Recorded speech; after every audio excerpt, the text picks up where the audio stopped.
Have you ever had a great volunteer or staff member just vanish? Like no drama, no conversation. They just quietly faded away. And did you start wondering, man, did they get burned out? Did something happen? Or eventually did you ask this question, wait, was it me? Here's the truth. It might not have been personal, but it was systemic. Because when systems are broken, even the best people leave. Welcome back to Church Made Simple, where churches thrive when everyone knows what to do and why it matters. This podcast exists to replace confusion with confidence, just one conversation at a time, so your team can serve with clarity, confidence, and purpose. And today we're talking about something that hits really close to home for me, and I'm pretty sure every church in the world. Why are we losing great people? And you know those ones. Like, they are passionate from day one. They're committed from day two. And they are just full of potential. But then somewhere along the way, they just disappear. And chances are, it's not because they stopped loving Jesus. It's not because they stopped loving your church. Chances are, it's probably because something about the system failed them. I've been there. You've been there. And let's just talk about it.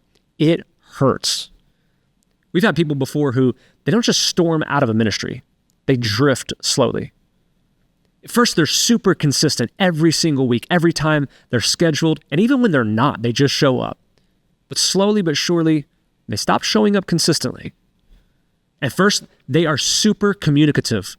Man, they respond to every text message, every thread, like they're responding to emails.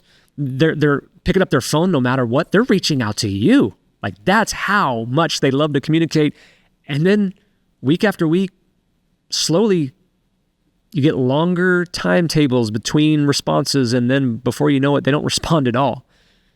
When they first show up, oh my gosh, you want to put them in the spotlight. Like, they are the A1 player, MVP of your church. And you want everybody to look at them and go, look at who I have created, this perfect volunteer.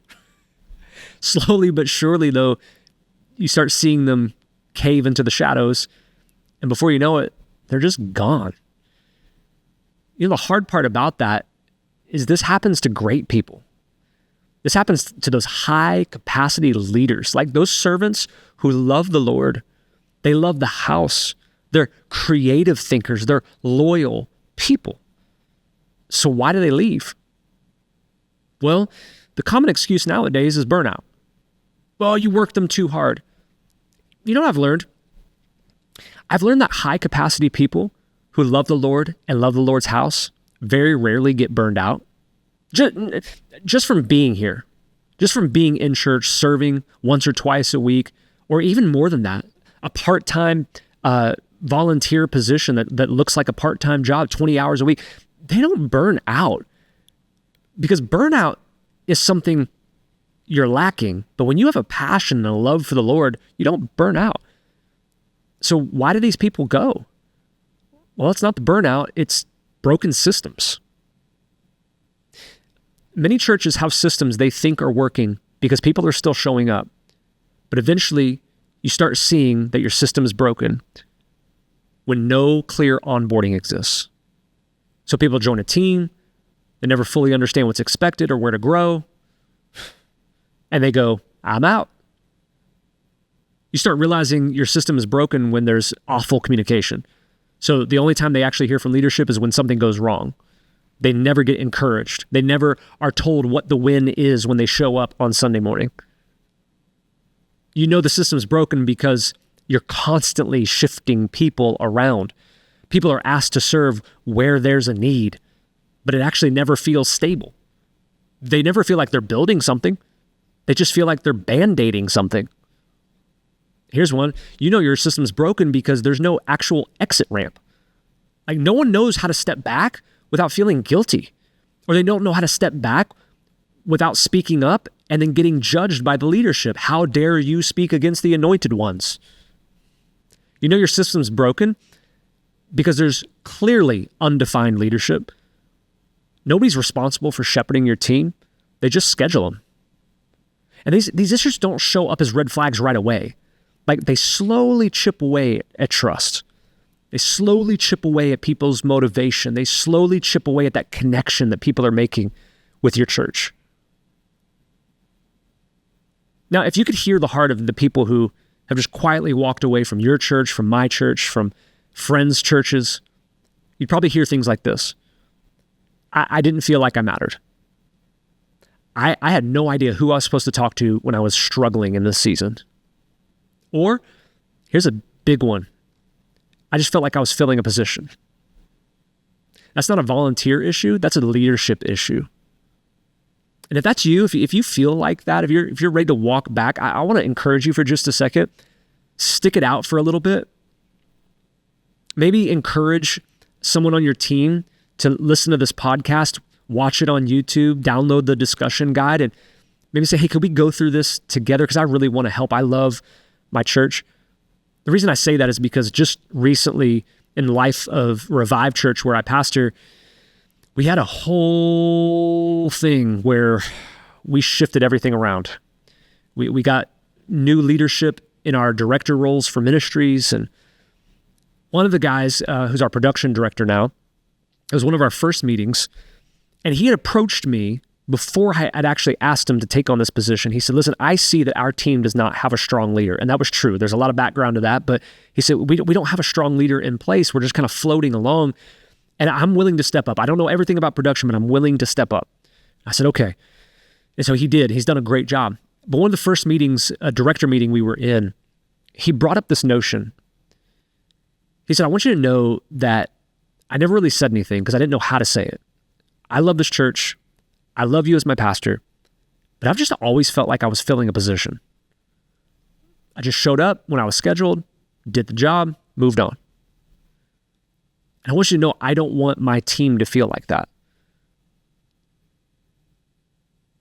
I don't know how much longer he would have lasted if we hadn't made the changes we did. Because this issue where good people just walk off, it's not a volunteer issue, it's a leadership issue.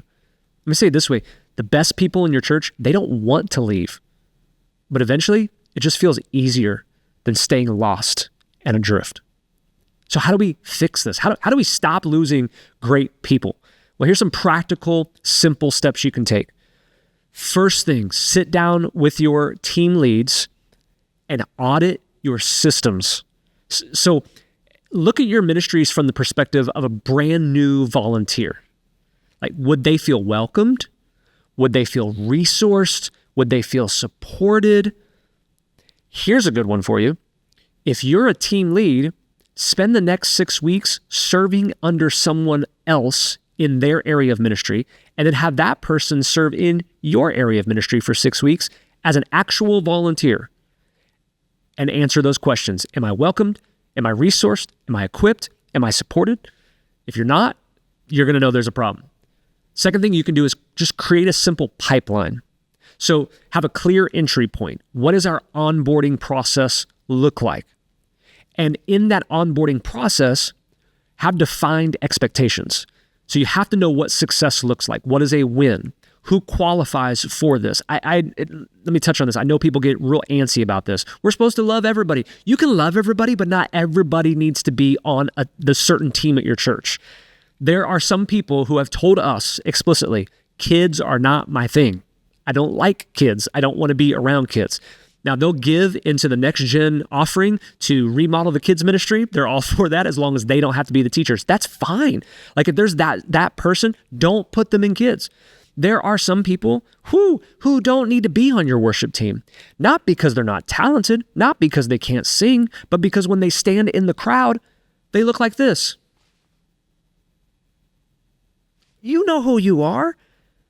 Like, there needs to be clear expectations. If you're going to be on the platform with a microphone, not only do you need to be talented and skilled and execute that skill, but you need to be a worshiper. I need to see that you know how to worship. Have clearly defined expectations.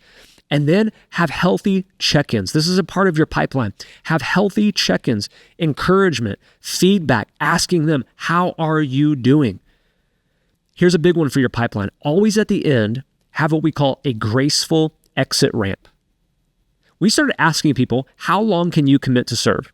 3 months, 6 months, 9 months, or 1 year? We give them an option at our church. Most of the time, people immediately sign up for 1 year. And next thing you know, it's 3 years later and they're still serving, and now they're leading a team and they're doing some great things. because they fell in love with what they were called to do, what they were passionate about. But from time to time, those same people who are absolutely awesome, they have a life transition that sucks. Something that was completely out of their control. And you know what you don't do? You don't go, oh, but we really need you right now. That's what corporations do. What churches do is they create a graceful exit ramp. Hey, your life shifted. We're going to fill in this gap for you. And by the way, if they've done a good job, like if you actually have good systems in place, they'll be training somebody else to replace them anyway. And so it'll be a seamless transition. But we offer them. We say, hey, listen, do you want to communicate to your team what's going on? Or would you like us to? How vague would you like us to be? How explicit would you like us to be? What do you need from us? What do you need from your team? Do you need a pastor? Do you need professional counseling? What do you need? There's grace when it comes to people's exit. And then the same grace is extended when someone says, I think my time is up here. I think this is not the right area of ministry. God's shifted me somewhere else. Or, hey, I'm just kind of tired and burned out from this. No problem. But before you go, can we talk about why you're burned out? Because I bet that's a problem with me, not you. Grace. Third thing you need to do, assign shepherds, not just schedulers. Every person on your team needs somebody who knows their name, knows their story, and knows their situation. And it can't be the pastor.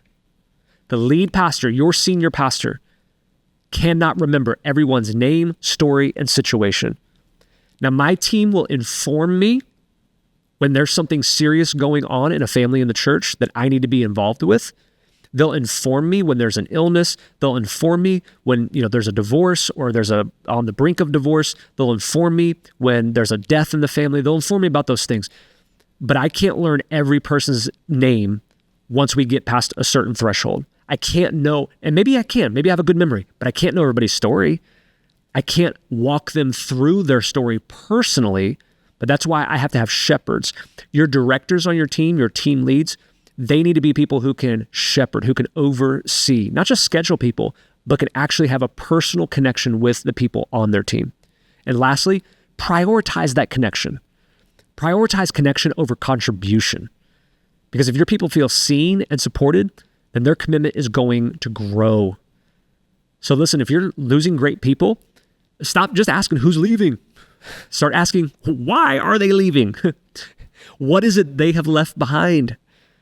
Because when we start to fix the systems, we create space for people to stay, for people to grow, and people to thrive. Healthy churches don't just attract great people. Healthy churches know how to keep great people. Listen, thank you for joining me for today's episode of Church Made Simple. If this episode hit home for you, here's how you can take action. Share this episode with your team and start the conversation. Download the free team discussion guide. It's a systems audit worksheet. It's going to help you assess what's working and what's not. The link is below in the description. And if you haven't already, follow the podcast, subscribe on YouTube, like us, share it with someone else, comment below. But I don't want you to miss this next episode because next time we're going to flip the question. How do you build healthy systems that help people stay? We're going to walk through building blocks of a people-first ministry structure so your team can lead with clarity and confidence.